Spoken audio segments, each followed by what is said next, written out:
I was fascinated when I started reading about this huge culture that exists in Nepal.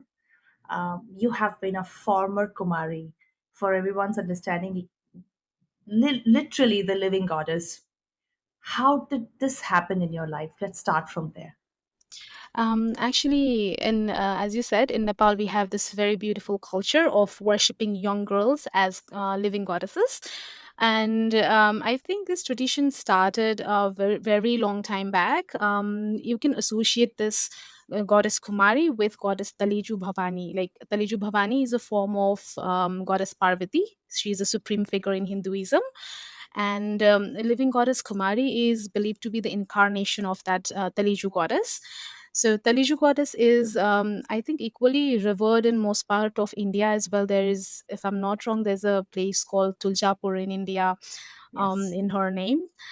So I believe like Kumari is a different thing and Taleju is a different thing. But later she the Taleju goddess, she was first handed over to Indra, the king of heaven, by Lord Shiva himself, in a form of a yantra for worshipping and venerations. And then Meghnad, who was the son of Ravan, when he conquered in the heaven over Indra, he got that yantra to Lanka. And Mhm. after Lord Ram's victory over Lanka, he brought that yantra to India. And then it was passed on from generations to generations of kings, and it has been like widely revered.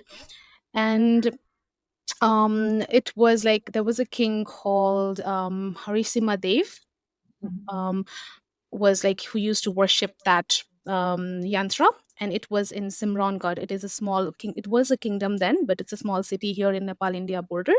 So I think that city faced an attack by someone, and the king had to, take refuge to Nepal. So that king, along with his wife, the queen, they brought this yantra to Nepal, and they established this shrine of goddess Taleju here in a city called Bhaktapur. So that's how the goddess entered the Nepal. And since then, the Malla kings had been worshipping Taleju goddess as their patron deity. We call it Kul Devi. We believe she is the protector of our country. And how this culture, like how Taleju Bhavani became Kumari, why a little young girl took over the Tiantra, is because there's one another story where we believe that there was a king, a Malla king, who had that we believe they are very good with tantra practices, and they can directly communicate with the goddess in their physical Mhm. form. They can meet.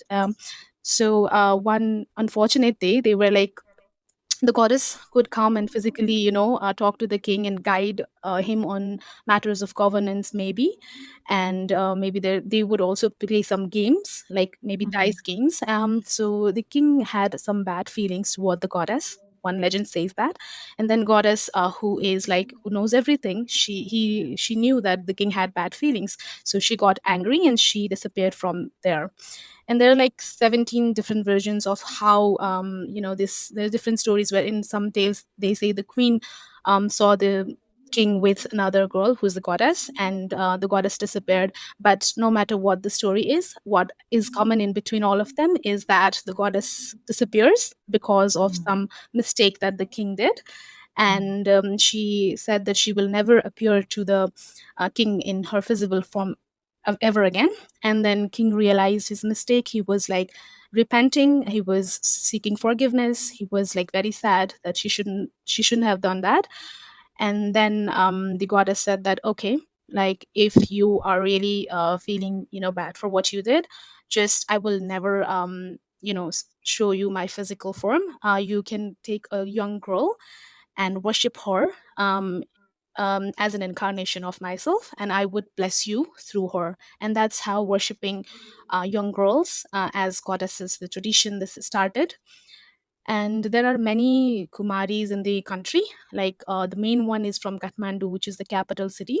She is the most revered, most popular living goddess. She has a whole festival that is dedicated for her. She gets the highest of respect. And she has a palace where she has to live in. She cannot live with her family, so there is a caretaker's family who takes care of her during the period that she is Kumari.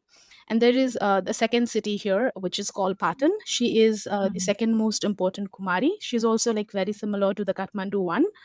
And she also has like this 24/7 rule that she cannot go outside of her house, and she has to stay inside in all the Kumari attire and everything.